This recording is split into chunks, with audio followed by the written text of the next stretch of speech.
To everyone welcome to LTX classes. మనం ఆంథ్రపాలజీలో different concepts అనేవి చూస్తున్నాం కదమ్మా. దాంట్లో భాగంగా we shall see about the Risley's Aryan invasion. Clear?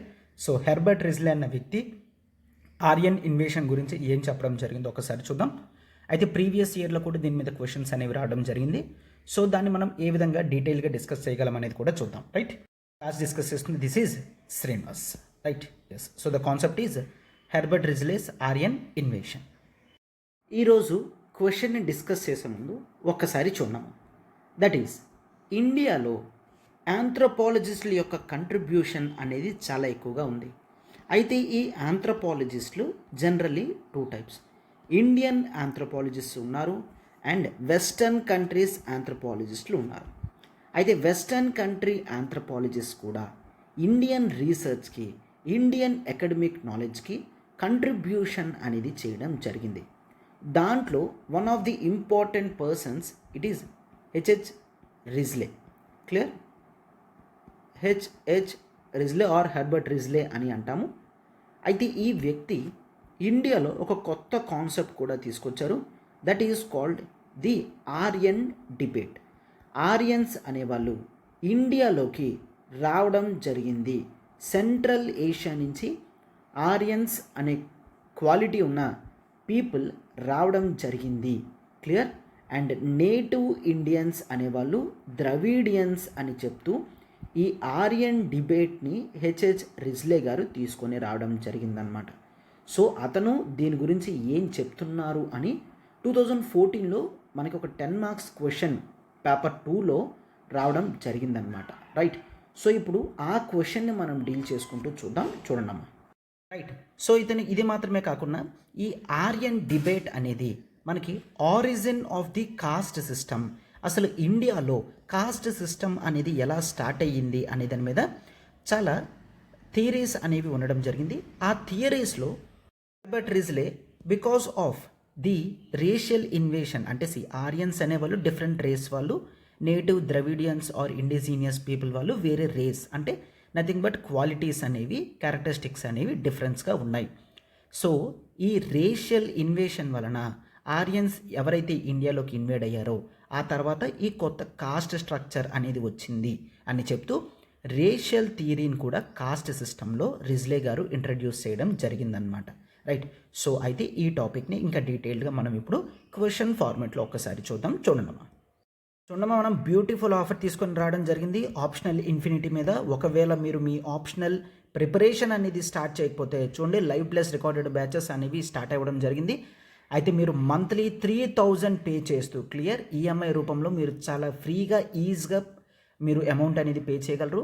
Fee వచ్చేసి కేవలం 30,000 రూపీస్ అన్నమాట. కేవలం 30,000 రూపీస్ మాత్రమే మీకు లైఫ్ టైం వ్యాలిడిటీ అనేది ఉంటుంది. సో దట్ ఎగ్జామినేషన్స్ ముందు కూడా మీరు హ్యాపీగా రివైజ్ చేసుకోవడానికి హెల్ప్ అవుతుందన్నమాట.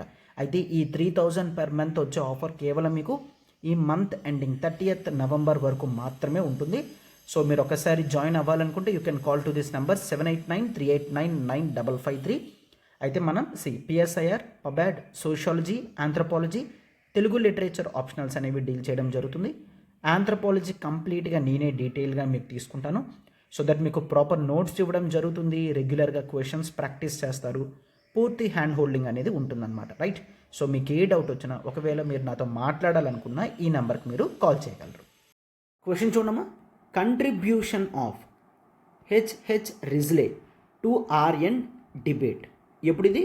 2014. రైట్, అయితే హెచ్హెచ్ అంటే ఏంటి? It is the Herbert Hope Risley, commonly known as HH Risley అని గుర్తుంచుకోండి. అయితే ఇతను బ్రిటిష్ ఎథ్నోగ్రాఫర్ అనమాట. క్లియర్? డిఫరెంట్ ట్రైబల్ గ్రూప్స్ యొక్క హిస్టరీ, కల్చర్ని రాస్తూ ఉంటారు. ఇతను ఒక British ethnographer and colonial administrator. Clear? Was made significant contributions to Aryan debate in India. ఇండియాలో ఆర్యన్ డిబేట్కి ఇతను ఎంతో కంట్రిబ్యూషన్ చేయడం జరిగింది. ఎప్పుడు? 19th and 20th సెంచరీస్లో అని గుర్తుంచుకోండి. అయితే అతని వర్క్స్ కానీ రైటింగ్స్ కానీ దేని మీద? On the topics of race, anthropology, ethnography, ఇదంతా కూడా నెక్స్ట్ కోర్సెస్లో కానీ అండ్ ఈవెన్ డిస్కోర్సెస్ అంటే వాదోపవాదనలు, డిస్కషన్స్ టైంలో కానీ చాలా వరకు హెల్ప్ చేశాయి. క్లియర్. అంటే ఇండియాలో ఈ ఆర్యన్ రేస్ ఆరిజిన్ కానీ అండ్ ఇండియాలో డిఫరెంట్ రేషియల్ క్లాసిఫికేషన్ కానీ కాస్ట్ గ్రూప్ క్లాసిఫికేషన్ కానీ ఈ నాలెడ్జ్ ఎంతో హెల్ప్ చేసింది అని రాస్తామన్నమాట. And it is important to note, చూడండి, his views and methodologies have been subject to criticism and controversy.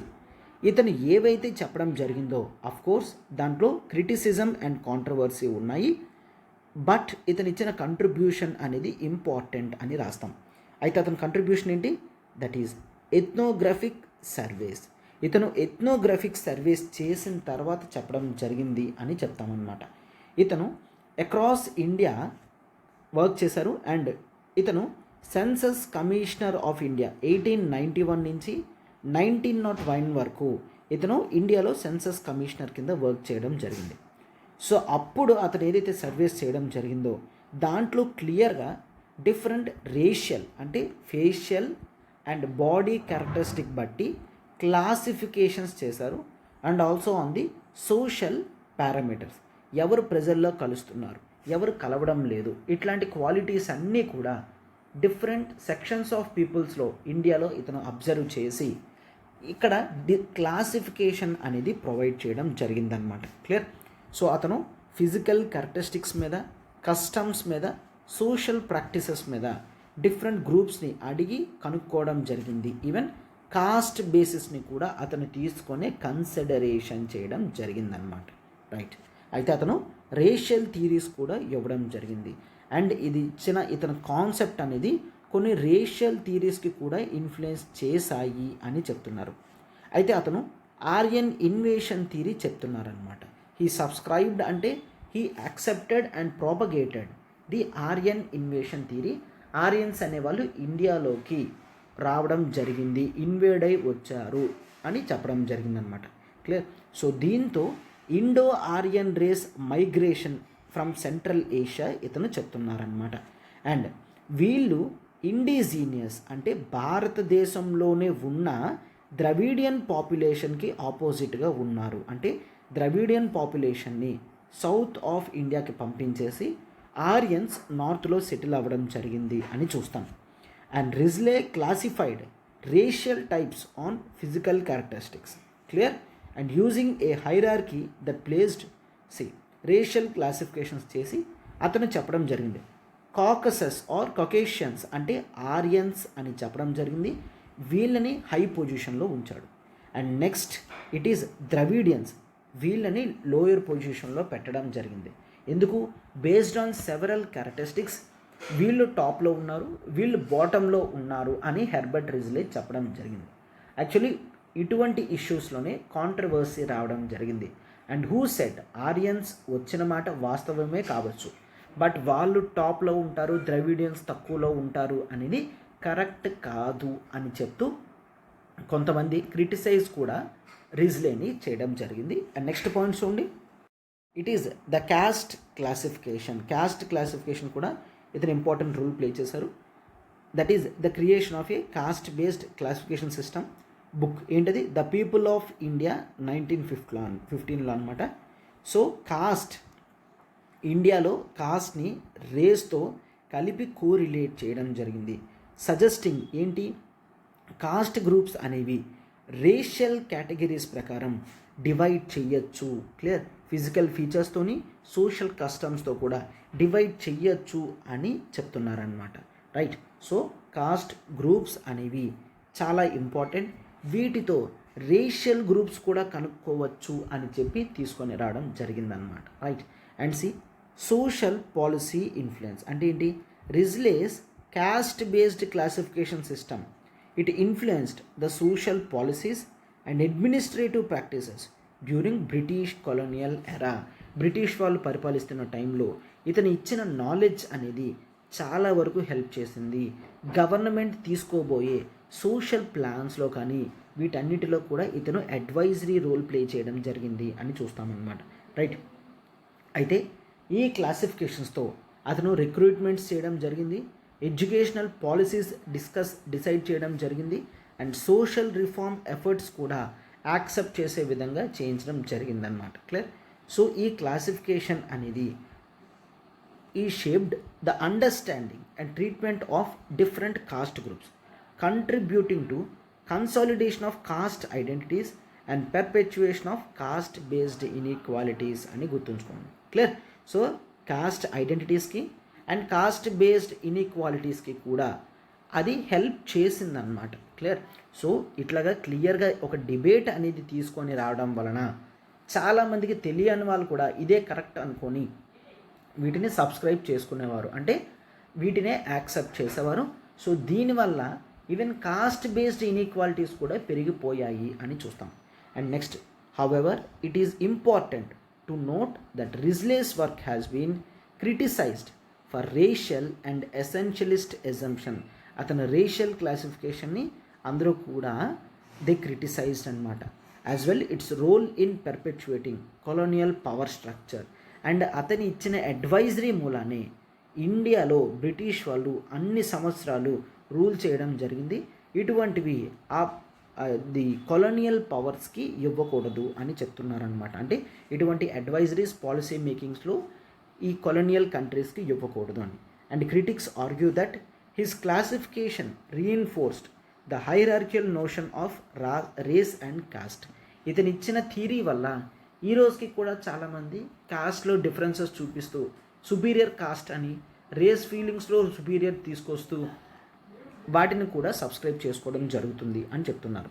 And reinforcing the social and cultural subjugation of marginalised communities. So దీని వలన అణగారిన వర్గాలు కూడా ఈ రోజుకి the upward caste or OC కింద ఉండడం జరుగుతుంది అని చెప్తున్నారనమాట. సో ఇతని మెథడాలజీస్ కానీ అజంప్షన్స్ కానీ అవన్నీ కూడా చాలా క్రిటికల్గా కొంతమంది క్రిటిసైజ్ చేయడం జరిగింది. Clear? And his work is now viewed as a product of it's time. But అతను ఆ రోజు చేసింది ఆ టైంలో సంబంధించిన వర్క్ అని తీసుకోవడం జరిగిందనమాట. క్లియర్? అంటే అప్పట్లో ఉన్న రేషియల్ ఫీలింగ్స్ కానీ కాస్ట్ డిఫరెన్సెస్ కానీ అవన్నీ కూడా ఇతను చూపించారు. అండ్ అవన్నీ అప్పటివే కానీ అప్పటివి ఇప్పుడు తీసుకొని మనం ఫాలో అవ్వకూడదు అని కూడా మనం రాస్తామన్నమాట. డన్? ఎస్. అండ్ ఇక్కడ చూడండి, అల్టిమేట్లీ కంక్లూషన్ ఎలా పెడతామో, కాంటెంపరీ స్కాలర్షిప్లో జనరల్లీ ఇప్పుడు మనం చూసినట్లయితే ఒక షిఫ్ట్ టువర్డ్స్ మోర్ న్యూయాన్స్డ్ అంటే very new version and context specific understanding of race, caste and social identities అనేవి కాంటెంపరీ అండర్స్టాండింగ్ కాంటెక్స్ట్ బేస్డ్ అబ్జర్వేషన్స్తో చేయడం జరుగుతుంది అని చూస్తాం. Scholars now emphasise the social, historical and cultural dimensions of caste and reject the simplistic racial classification అని గుర్తుంచుకోండి. అయితే critic of Risley's work has contributed to a more critical and self reflective approach within the field of anthropology అని గుర్తుంచుకోండి.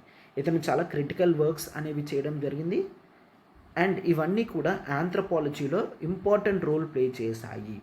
And emphasising the importance of engaging with diverse perspective and decolonising research methodologies. Clear? So ఈ methodologies ఇవన్నీ కూడా generally for the purpose of గుడ్కి మాత్రమే use చేయాలి, రాంగ్కి కాదు అని చూసుకుంటామన్నమాట. క్లియర్? అండ్ ఈవెన్ డీకాలనైజేషన్ కూడా కారణం ఈ కాన్సెప్ట్సే కాబట్టి వీటిని చాలా జాగ్రత్తగా ఉంచాలి అని చెప్తున్నాను. రైట్? సో వీడియోస్ అనేవి మీకు అర్థమవుతున్నాయని అనుకుంటున్నాను. సో ఒకవేళ వీడియోస్ మీకు నచ్చినట్లయితే లైక్ చేయండి అండ్ మీ ఫ్రెండ్స్కి షేర్ చేయండి అండ్ డూ కామెంట్ ఆల్సో. చూడమ్మా, మనం బ్యూటిఫుల్ ఆఫర్ తీసుకొని రావడం జరిగింది ఆప్షనల్ ఇన్ఫినిటీ మీద. ఒకవేళ మీరు మీ ఆప్షనల్ ప్రిపరేషన్ అనేది స్టార్ట్ చేయకపోతే చూడండి, లైవ్ ప్లస్ రికార్డెడ్ బ్యాచెస్ అనేవి స్టార్ట్ అవ్వడం జరిగింది.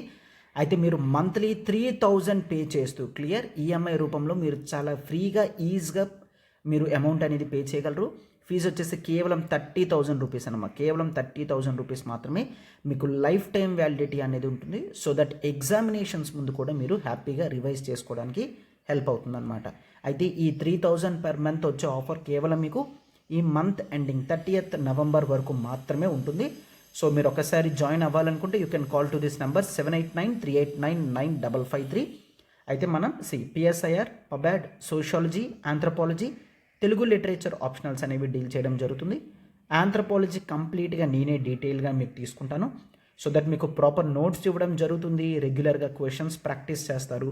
పూర్తి హ్యాండ్ హోల్డింగ్ అనేది ఉంటుందన్నమాట, రైట్. సో మీకు ఏ డౌట్ వచ్చినా, ఒకవేళ మీరు నాతో మాట్లాడాలనుకున్నా ఈ నెంబర్కి మీరు కాల్ చేయగలరు.